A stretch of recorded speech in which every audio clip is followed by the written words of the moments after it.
네, 오늘 수요 예배 사무엘하 17장 말씀 나누면서 큰 은혜 받는 시간 갖기를 원합니다.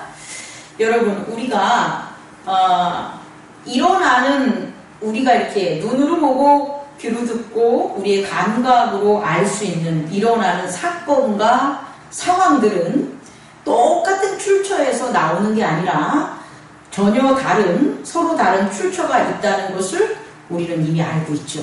다시 말해, 어떠한 사건이 발생했는데 그 사건이, 예를 들어서 이렇게 합시다. 교통사고가 났어요. 근데 교통사고가 나타난 것이 눈으로 보일 때는 교통사고인데 그 교통사고를 일으킨 원인의 출처는 다르다는 거예요. 어떻게 되냐면 똑같은 행동의 부주의라고 할지라도 자기가 잠깐 졸다가 행동의 부주의로 교통사고가 날 수 있는 것은 사고작용에 따른 그 출처가 되는 거고, 원인이. 또 하나는 어제 뭐 했는데 상사와 다투다가 그 마음의 분을 못 삭히고 마음속에 온갖 어두운 그런 것들이 작용하다가 잠깐 한눈팔 사이에 이 교통사고가 나는 것은 그 출처가 내 마음에서 나온다는 거예요. 다시 말해, 우리가 이렇게 살아가는 우리의 삶에 있어서 일어나는 모든 사건과 상황들을 봤을 때 우리는 그것에 대한 출처가 무엇인지에 대해서 알아야 돼요. 알아야지 그것을 대응하는데 오류를 범하지 않고 그것을 대응하는데 확실한 승리를 얻을 수가 있습니다. 그래서 첫 번째로 여러분들 알아야 될 것은 우리가 살아가는 세상에서 일어나는 사건과 상황들은 그걸 발생하는 출처가 다르다. 그래서 그 다른 것은 두 가지인데, 첫 번째는 그 출처가 내면의 세계에서 있다. 내면의 세계에서 일어난 원인이 바깥 세상의 행위와 사건과 상황으로 영향을 미친 경우가 하나가 있고요. 또 하나는 내면의 세계에서 일어나는 게 아니라 물질의 세계, 외연의 세계. 다시 말해서 우리가 보고 느낄 수 있고 생활할 수 있는 이 자연계나 인간이 만든 인문 사회적인 환경이나 혹은 인간들이 생활하는 종교적 법 세계, 그건 내면이 아닌 겉의 물질의 세계에 작용하는 또 과학적 세계, 이런 것들에 의해서 그런 것들이 출처가 된다라는 것을 여러분 깨닫기 바라요. 아주 쉽게 얘기하면 우리가 경험하는 우리 앞에 직면하느라고 합시다. 경험은 어차피 물질의 세계니까 우리가 직면하는 사건과 상황은 내면의 세계가 원인이 되는 것가 있고, 하나는 물질의 세계, 외연의 세계가 원인이 되는 게 있다라는 것을 첫 번째로 꼭 명심하기 바랍니다. 두 번째는요, 당연히 출처가 다르니까 대응도 달라야 되겠죠. 그럼 그 출처의 가장 원인, 핵심, 주체는 뭐냐는 거죠. 내면의 세계에서 발생하는 원인의 주체는 뭐가 되겠습니까? 마음입니다. 마음 중에서도 그 마음은 무엇으로 이루어지냐면 의지로 이루어지는 거죠. 다시 말해, 의지가 마음을 만드는 거예요. 악한 의지는 악한 마음을 만들죠. 근데 그 악한 마음이 이기적 의지니까 나를 위한 악한 마음인 거예요. 예를 들어가지고 아주 평안한 가운데 먹을 것도 많고 아무런 문제도 없는 그런 상황인데, 의지가 악한 의지를 문을 열어 받아서 그 의지의 종이 된 사람은 그 편안하고 아름다운 상황임에도 불구하고 뭐 하는 거예요? 자기를 위한 이기적 의지가 작용이 돼서 분명히 내 열매도 맛있는데 남의 열매를 뭐 하는 거예요? 가져오는 거예요. 또 내가 내 열매를 따먹을 수 있는데 남한테, 약한 자한테 시켜서 네가 따오라고 시키는 거예요. 이것은 겉으로 드러나는 상황이 아무리 풍부하고 아무리 안정되고 평화롭다고 할지라도 내면의 세계에 뭐가 있다면, 악한 의지가 있다면 그 의지들이 만들어내는 마음이 작용해서 그 밖에 있는 행동들, 밖에 있는 사건들이 이렇게 만들어지는 것을 깨닫는 저와 여러분 되길 원합니다. 또 하나는요, 마음도 전혀 관계없어요. 내면의 세계에는 의지와 관계없이 우리가 살아가는 세상에는 법이 있어요. 어떤 법? 하늘에는 하늘의 법이 있고, 공중에는 공중의 법이 있고, 땅에는 땅의 법이 있고, 바다에는 바다의 법이 있는 거예요. 인간이 살아가는 인문 사회적 환경에는 인간의 법이 있는 거고, 동물의 세계에는 동물의 법이 있는 거예요. 우주에는 무슨 법이 있어요? 우주의 법이 있어요. 그런 그 자체의 법에 의해서 발생하는 과정에서 발생하는 사건과 상황들이 일어날 수 있다는 거죠. 비가 내려요. 폭풍이 일어나요. 그리고 태풍이 불어요. 이것은 마음이 작용하는 게 아니라 자연에 있는 법이 작용해서 나타나는 상황과 사건이 되는 거죠. 하늘에서 별이 막 떨어지는 것도 마찬가지고, 자연에서 어떤 변동이 일어나는 거 마찬가지고, 지진이 일어나는 것도 마찬가지고, 이것은 뭐가 되냐면 자연의 법입니다. 꼭 알아두시기 바랍니다. 그런데 자연의 법과 내면의 법을, 내면에서 일어나는 의지를 모두가 다 다스리고 관장할 수 있는 게 누구냐 봤더니 하나님이시라는 거예요. 왜냐면 하나님은 내면의 세계와 외연의 세계, 모든 세계를 다 모아신 분이기 때문에, 만드시고 또한 만드셨기 때문에 거처할 수 있는 거예요.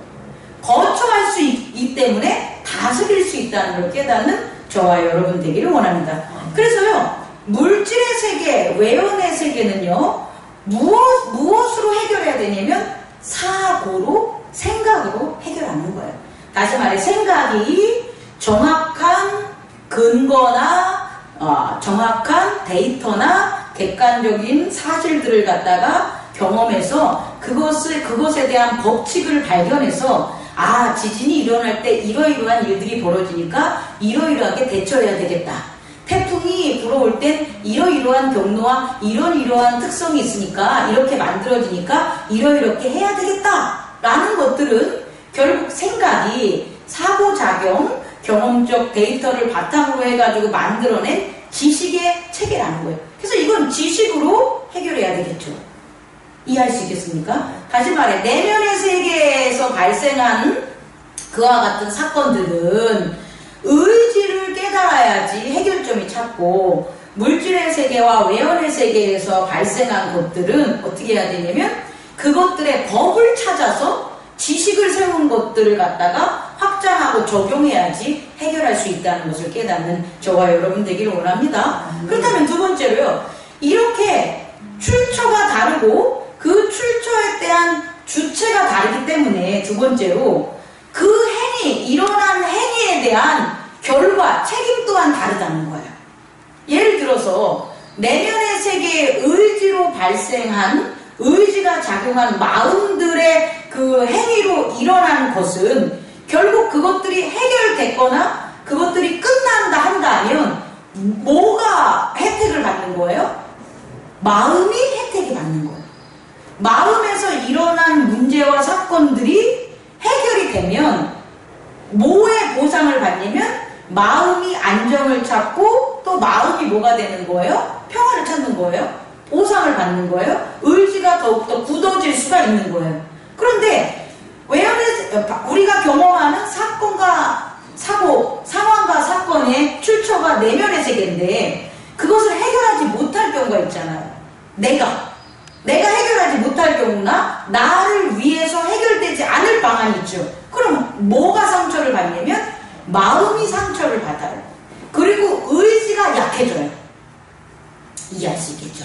동일하게 눈에 보여지는 우리의 삶이지만 작용하는 거와 작용하는 주체와 그것에 대한 그걸 해결하는 그 결과가 혜택을 입는 존재가 다르다는 거예요. 그러면 외연의 세계에서 일어난 그런 사건, 사고들은 해결되면 마음과는 상관없어요. 의지와도 상관없어요. 그 법에 의해서 발생한 거기 때문에 그 법의 지식으로 그것이 해결됐을 때는 마음이 상처 있거나 의지가 상하지 않아요. 단 어떻게 되냐? 지식이 풍부해져요. 내가 뭐도요?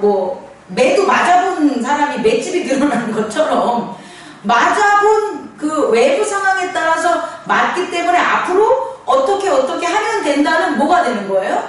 사고, 지식이 점점 늘어날 수 있다는 거죠. 그래서 자연의 법, 외연의 법을 이기면 이길수록 지식이 축적되는 거예요. 인류는 그렇게 살았어요. 인류는 자연과 환경과 맞닥뜨리는 상황과 사건 속에서 지혜를 모으고 지식을 발전시켜서 오늘날 자기의 힘을 넘어선 대리적 힘, 기계를 만드는 거죠. 그런 기계를 만들어서까지 또 자연을 극복하고 상황과 사건을 이기면서 살아가겠죠. 거기에 축적된 지식들이 엄청나다는 걸 우리는 깨달아야 되겠죠. 그렇다면 우리가 살아갈 때도 여러분 어떤 상황과 사건이 발생하면 첫째 뭐 해야 된다? 이게 출처가 어디냐? 내면의 세계냐? 외연의 세계냐? 저 사람이 나를 욕했는데 저 사람이 나를 욕한 게 저 사람의 내면의 세계에서 나온 건지 외연의 세계에서 경험의 법에 있는 건지 내면의 세계에서 나왔다면 저 사람의 의지와 마음은 나를 싫어하는 거고 외연의 세계에서 나왔다면 저 사람의 법을 나는 지키지 않고 저 사람의 법을 무시했을 때 저 사람의 법이 나한테 영향을 미치므로 나한테 욕을 한 거라는 결과를 우리는 찾아야 돼요. 그래서 그거에 맞게끔 대응해야 되는 거죠. 나를 싫어하는 의지가 작용하는 사람에게 나를 싫어하는 거를 갖다 어떻게 하면 고칠까를 생각을 해야 되겠죠. 근데 그게 그 사람은 악의 씨앗이 있고 나는 선의 씨앗이 있는 종교적 영역이라면 그건 극복될 수가 없는 거죠. 없다면 포기하시는 게 맞습니다. 그러나 외연의 세계에서 일어나는 법, 그 사람의 법을 우리가 훼손하거나 무시하거나 지키지 않았을 때 그 사람이 나에게 욕하는 일이 벌어진다면 이건 너무나 간단하죠. 그 사람의 법을 내가 경험하고 싸서 그 사람의 법을 지켜주면 그 문제는 해결이 되는 거예요. 이렇게 우리가 살아가는 사건과 상황 속에서 우리는 그 출처를 찾아 그것을 해결하고 그의 영향을 건강하게 건설적으로 받는 저와 여러분 되기를 원합니다. 갑자기 건설적으로 나와. 세 번째, 이것을 오늘의 말씀에 적용하면요. 사무엘하 17장에는요. 압살롬의 결정이 나와 있어요. 다시 말해, 압살롬이 이제 왕으로 다윗을 패하고 지금 성으로 들어왔는데 다윗이 이미 뭐 한 거예요? 도망을 쳤단 말이에요. 그래서 압살롬이 직면한 상황은 뭐냐면 이런 상황이에요. 다윗을 죽이거나 다윗을 따르는 백성들을 죽이거나 다윗을 잡아오거나 또 다윗을 따르는 백성들을 잡아오는 그와 같은 상황이 직면되어 있다는 거예요. 이런 직면된 상황에 있어서 두 명이 안을 내는 거죠. 첫 번째 안을 낸 게 누구냐면 아히도벨인 거죠. 아히도벨은 어떻게 냈냐면 왕이죠. 지금 다윗이 매우 지쳐 있을 거고 경황이 없을 거니까 지금 우리는 빨리 별동대 같은 어떤 빠른 군대를 보내가지고 다윗을 잡아오는 게 시급합니다. 그러니까 다윗만 잡으면 나머지 사람들은 나머지 따라간 백성들은 당연히 돌아오게 되니 지금 바로 군대를 빨리 파견해서 다윗을 잡아옵시다. 다윗을 죽입시다. 라는 안을 아히도벨이 한 거예요. 그리고 또 한 명 후세는 어떤 걸 하냐면 왕이죠. 지금 다윗과 함께 간 백성들과 다윗의 그 부하들은 원래 전쟁에 능한 자고 원래 사자도 때려 눕히는 자들이기 때문에 이들 자체를 지금 우리가 추격하면 다윗을 죽일 수 없을 겁니다. 그러니까 시간이 좀 들더라도 이스라엘 온 자들에게 우리가 공고를 붙여서 이스라엘 모든 자들에게 왕께서 왕의 됨을 나타내시고 그들에게 군대를 모집해서 우리가 아예 그 군대를 가져가서 다윗을 따른 그 백성들을 우리 물리칩시다. 그것이 맞습니다. 라고 이제 두 안을 누구에게? 압살롬에게 얘기한 거예요. 그랬을 때 압살롬은 누구 말을 들었을까요? 후세의 말을 들어요. 후세의 말을. 참 신기한 거죠. 이제 이걸 우리가 밝혀야 되는 거예요. 아니 왜 압살롬은 이 17장 전에 있는 16장에 아히도벨의 말을 듣고 그의 직약으로 도성에 입성해서 어떻게 했냐면 다윗의 후궁들을 백주 대낮에 취해요. 그 취하는 이유는 뭐냐면 그 백성들에게 보이는 거예요. 다윗이 잘못돼서 그의 후궁들을 압살롬이 취하는 거다. 더불어 압살롬의 무자비함, 압살롬의 왕의 어떤 위치를 당신이 그렇게 함으로 백성들에게 보이세요 라고 한 거예요. 그리고 그것을 누가 압살롬이 따른 거예요. 그리고 실제적으로 그렇게 했어요. 근데 그게 효과가 있었다는 거예요. 어떤 효과가 있냐? 다윗을 쫓아가거나 다윗에게 마음 먹었던 사람의 그 마음을 돌이킬 수 있는 작용을 했다는 거죠. 그렇다면 압살롬은 그와 같은 얘기를 한 아히도벨의 말을 따르면 되는데 요번에는 아히도벨의 말을 따르지 않고 누구의 말을 따른 거냐면 후세의 말을 따른 거예요. 왜일까요? 이제 찾아야 되는 거예요. 왜 압살롬은 이와 같은 결정을 했을까요? 여러분. 그렇죠. 압살롬이 지금 일으킨 이 모든 것들은 자연적이고 인문 사회적인 법에 의해서 나타난 상황이 아니라는 거예요. 압살롬이 다윗을 갖다 쫓아내고 이스라엘의 왕이 되려고 한 이 모든 것들은 그 출처가 어디가 되냐면 압살롬의 내면의 세계에 압살롬의 의지이기 때문이에요. 그리고 그 압살롬의 의지로 만든 마음 때문이었다는 거예요. 그러면 압살롬을 이길 수 있는 것은 자연적인 법칙에 의한 지식으로, 경험적 지식 생각으로 그와 같은 지략으로 이길 수 있는 게 아니에요. 압살롬을 이길 수 있는 것은 뭐냐면 압살롬의 마음, 내면의 세계에 보이지 않는 압살롬의 마음을 이용해야만 압살롬을 이길 수 있는 거예요. 여러분 이해할 수 있겠습니까? 그래서요, 오늘 말씀을 보면 후세는 좀 말을 하면 좀 억양이 좀 우습지만 후세는 모략을 펼친 거예요. 다윗을 위하여 모략을 펼쳤는데 그 모략이라는 건 뭐냐면 어두운 말, 다시 말해 숨겨진 말. 모략은 감춰지고 속이는 숨겨진 말로 계략을 짠 것을 모략이라 그래요. 다시 말해 후세는 다윗을 살리기 위해서 압살롬을 속이는 모략을 했는데 그 속이는 모략이기 때문에 압살롬의 마음을 뭐 한 거예요? 뺏을 수 있었다는 거예요, 여러분. 이해할 수 있겠습니까? 우리 그러면 안 되죠. 모략은 안 좋은 거죠. 그런데 악한 의지를 꺾으려면, 악한 의지를 이용하려면 우리는 지략으로 안 돼요. 뭐로 할 수 있다? 모략, 어두운, 숨기는 그와 같은 것으로 그것을 물리칠 수 있는 거예요. 그럼 후세의 모략이 하늘이 통한 거죠. 왜냐? 만약에 압살롬이 그의 의지가 만든 마음으로 이런 일들이 안 벌였다면 후세의 모략은 먹히지 않아요.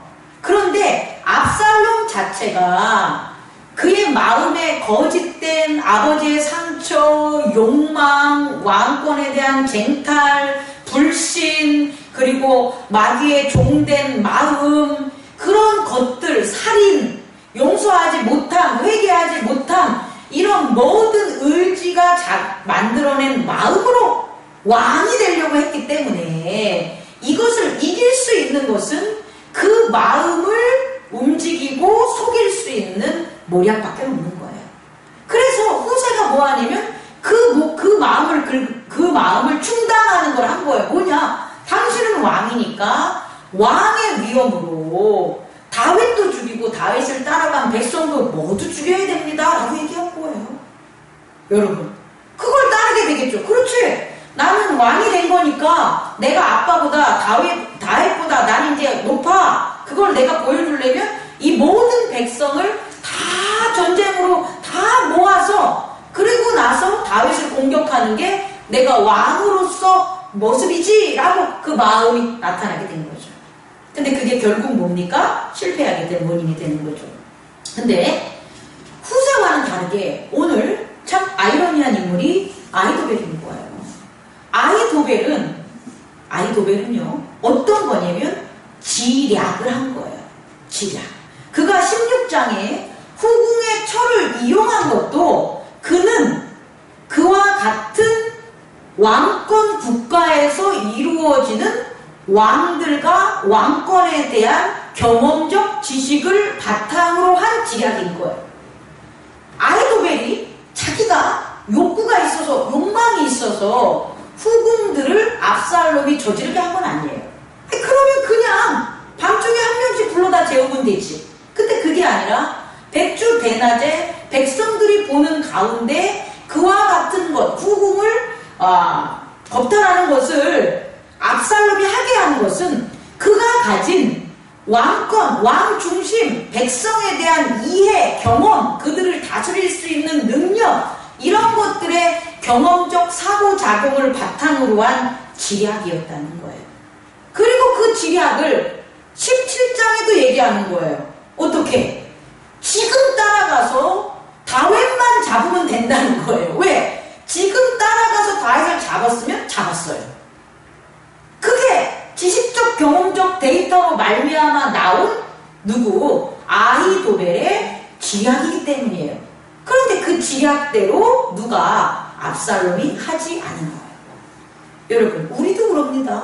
우리도 지략을 따라야 될 때가 있고요, 모략을 따를 때가 있어요. 물론 모략이라고 우리는 보면 안 되죠. 왜냐하면 우리 안에 성령이 역사하기 때문에 숨기는 마음이 없어요.